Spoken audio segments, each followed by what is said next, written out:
How do, ladies and gentlemen, welcome back to Orchard Blazeman here, and today I'm going to do another review for you. This is of the Puma White Hunter. Now, before I get into the knife, I just want to apologise for my painty hands. I've been painting, so yeah, to get out of the way.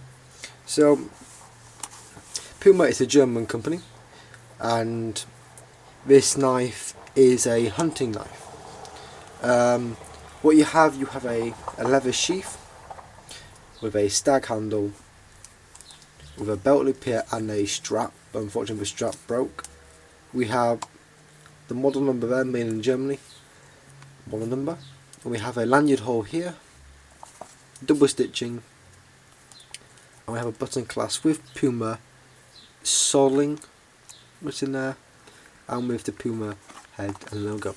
This is quite an old knife. The newer version looks a bit different than this. It hasn't got the head on the sheath anymore, which is a shame. So let's just take the knife out.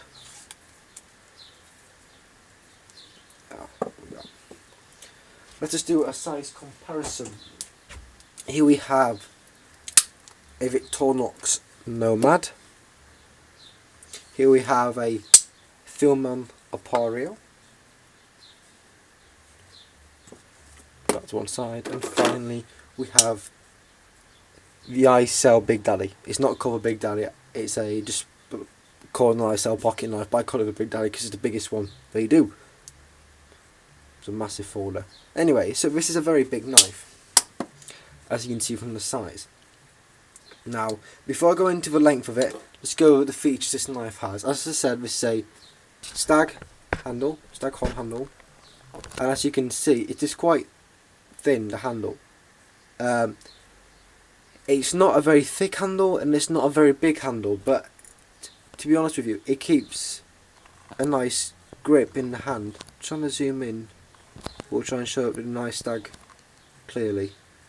You've got some very nice dark colours. It's aged quite well and it's nice and yellow, which gives it a more antique look. I don't know why. I just did it then, but anyway, we have 3 bolsters in there. But the funny thing about these bolsters is they're not like proper bolsters, like they're pushed in and with something sealed around it. I don't know if you can see that. If my camera will want to focus, even though it's in full HD. Let me zoom out a bit. That, if you can see it there. Anyway, so we also have a handguard, and it only curves to the side here, so you can rest your thumb on the jumping or here. But it provides a very comfortable grip and protects your forefinger. It doesn't protect all of it, but it curves round into your finger and protects the majority of it. As I said, you have some very aggressive jumping up here, and you can see where it's black that it has been stricken on a steel before. Also, I'm not going to carry. You see, we've got a mirror polish. I'm just trying to understand why is it not wanting to show very clearly. We have a false edge up here, and it thins out until a very thick edge. This is a drop point knife. We have no blade here, just plain metal unsharpened. Then we have some small serrations. Then the blade goes down and comes up into a big belly. Now, as you can see with this knife, it's got a false edge and it's a sabre ground. This is a German Pumaster steel. It doesn't say what type of steel it is, it just says it's the Pumaster steel. Is that good? I don't know, I've not really used this knife. This was my granddad's and he gave it to me.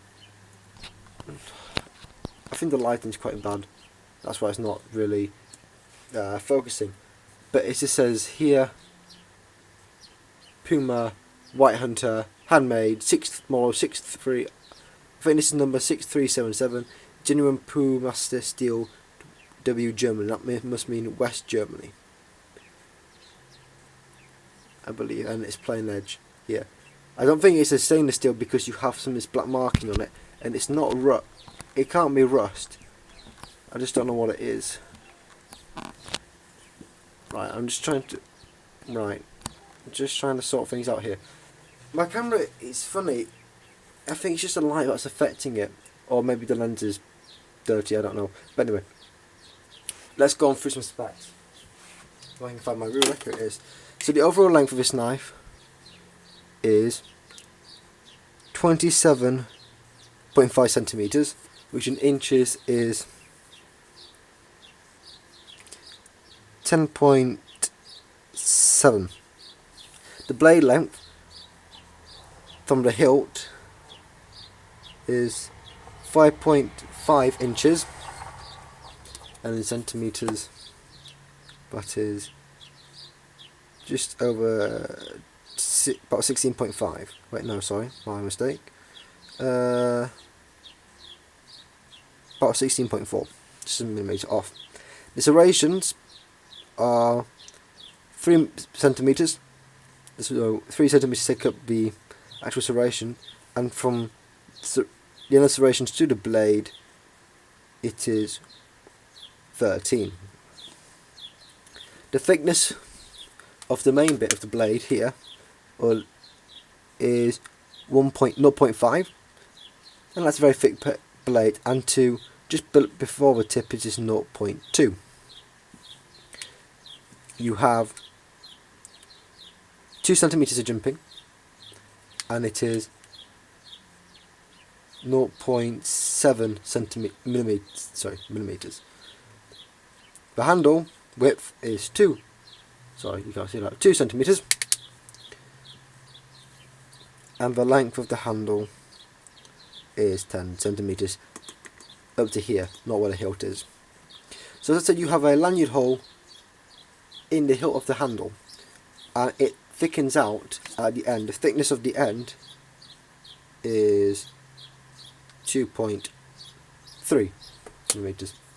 This is a full-time construction, and it's strange how it thickens the blade here. The blade thickens up here, then it thins out, and the thickness of the blade here, of the tang, is, if I can get it steady, is 0.3 millimeters, and at the top here it is 0.4.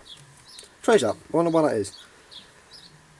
Anyway, so this is a very comfortable knife in hand, and it is very heavy. It weighs a lot. Although like a kukri, but the weight is at the end of the blade, and it's very chunky here, so you can actually see why. Now, this knife can be used for bushcraft, I believe, because you've got a nice curvature here, so you could do tasks with it. But you've got to be careful batoning with it, because you have to make sure you get it here. On normal knives, you would hit it about here, but you can't because it is thin. It's a false edge, I believe. Yeah, it is. So you'll baton here with it if you had to do that. The White Hunter, as I said, is a hunting knife, and it's a very big hunting knife. Hunting knives, I think, have to be quite big in order to finish something off. But if this was made in Germany you have wolves, boars, deer, same as here, so you will want something quite big to finish the job off, and this is what you have. You have a nice big knife to do the job. Now the retail price of this. The retail price of ones new go for €290, I believe, from maybe 280 to 300, something like that. This is an old one, so I believe it would be worth more due to the fact that this is like a first edition model. And the fact that this says West Germany, this is made before 2000. This is probably going on between 1970, pre-1980. That's what West Germany was still around, because after the war, the Allies had one half, West Germany, and the Russians had East Germany. So, yeah. Let's do the good. Let's say what I like about it and say what I don't like about it. One thing I don't like about it is the sheath. It is pretty shite. For what you're getting for €290 now, maybe the sheath's better, but this one's quite crap. Maybe because it's old. Every time you pull a knife out, you pull out some material in there. The clasp is very loose. The leather is wearing away. It's not very thick. And look, The cord here snapped, so it also made me round it, but that snapped because it was old. The sheath looks nice, I have to admit I like how it looks, but unfortunately it is not of high quality. I like how on the stamps here you have a puma head, but due to age it is worn away.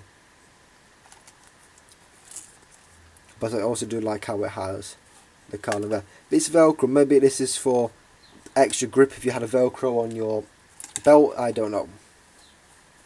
So that's the good and the bad of the sheath. Good and the bad of the knife. Good of it is it's a very beautiful looking knife and it's very heavy and it will get the job done, which is good. It's a very